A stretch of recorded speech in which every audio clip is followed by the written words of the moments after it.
The treatment. We got drugs and implants. Epilepsy is primarily treated with a class of medications called anticonvulsants.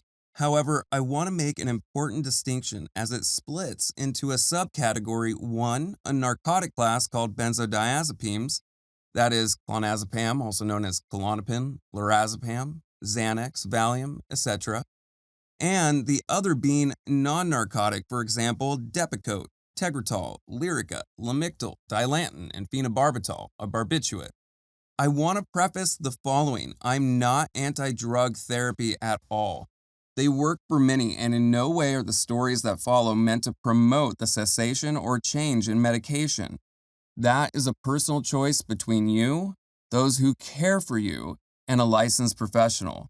However, I have two particular cautionary tales for you. Within them, information I wish I had known, been warned of, or been educated about. Be aware that these are not over-the-counter medications. These are hard drugs with potentially serious side effects. For example, suicidal ideation, overdose, and death. They will affect your mood and in so doing, alter your hopes and aspirations. This leads me to Depo, also known as valproic acid, which sounds hot, right? Did Depo work? To a degree, but I attribute its effectiveness to an induced lifestyle change. I went from an active, vibrant child to a bag of flesh that rested on soft surfaces for long periods, devoid of all ambition. You can call it adolescence, stubbornness. Honestly, I was just pissed off. But eventually, I wouldn't take it, as it was taking my life. I may have been alive, but I was no longer experiencing life, and I knew I wouldn't be satisfied trapped between four walls collecting a monthly check, slowly dying on a couch, face up and horizontal in a beige-colored open coffin, called a couch, with a TV for entertainment. It was a treatment of death dispelled in capsule form, collected at a pharmacy in a bottle, branded with my name on it. I abhor every moment I lost and every memory as it goes against everything I am. So I urge you, if you feel yourself changing in a way and there are other options, try them if you can and listen to those around you. You may have changed and not even know it. You may not like what someone else has to say, but it may be what you need to hear. After a barrage of other medications and combinations, we came to benzodiazepines, or benzos for short. I was prescribed 1 milligram 3 times a day around 15 years of age for over a decade. I state the dosage and time as it would most likely be unheard of today.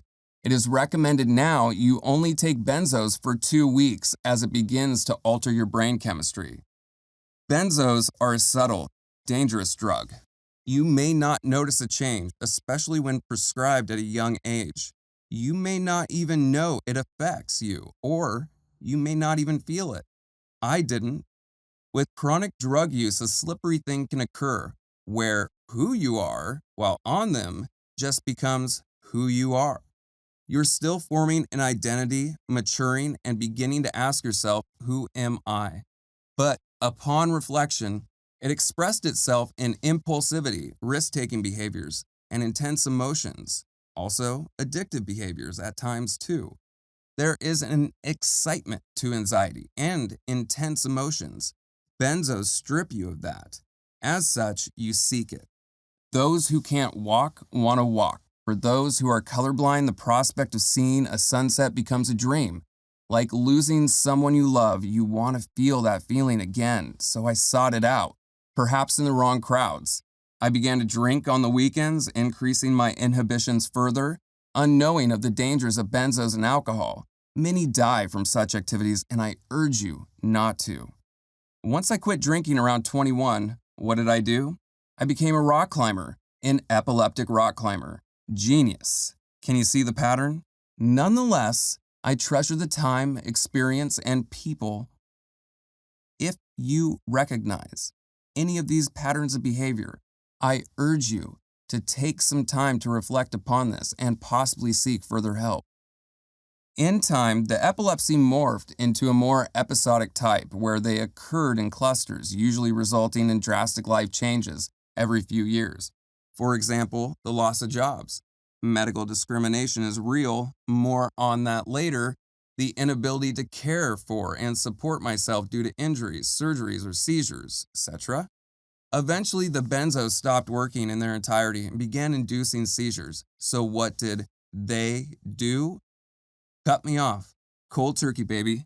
10 plus years of use done in a day. I'll never forget laying in my bed going through withdrawals at my father's home and having one single thought run through my mind like a rolling caption moving over a screen continuously. It was so potent, and it scared the hell out of me. I have never had a thought like that before, and it's one to have a thought and another to feel that you can carry it out. At that moment, I knew it was time to GTF out of there. I walked into the living room, my father sitting in his tan recliner, and told him he needed to take me somewhere safe. I don't remember what it was precisely, most likely a detox. Check this admittance photo out. Good times, right? You could sit back, relax, and enjoy the show that was about to go down. I passed out, woke up in an empty room, littered with small mattresses upon metal frames. I felt I slept for at least a day, walked to the common area front desk and asked what day it was. They said it had been 2 hours since my admittance. I lost all conception of time. Minutes were hours, hours were days. I stood lost in this space until I found a point of reference for time out the window. The sun and moon rising and setting. I pulled a chair from the small round tables and placed it near the tall windows nearly butted up to the gray radiant heating units and sat for at least a day speaking to no one.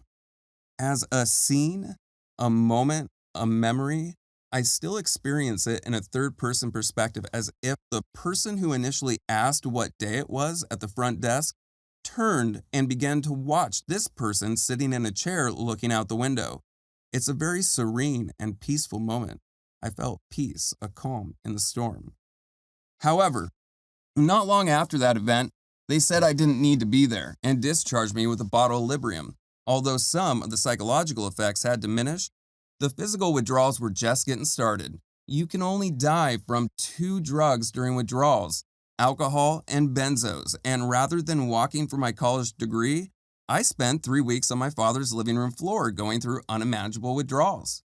My lymph system inflamed and my skin looked inflated and burned. Movement was torturous and any acute pressure placed upon flesh burned.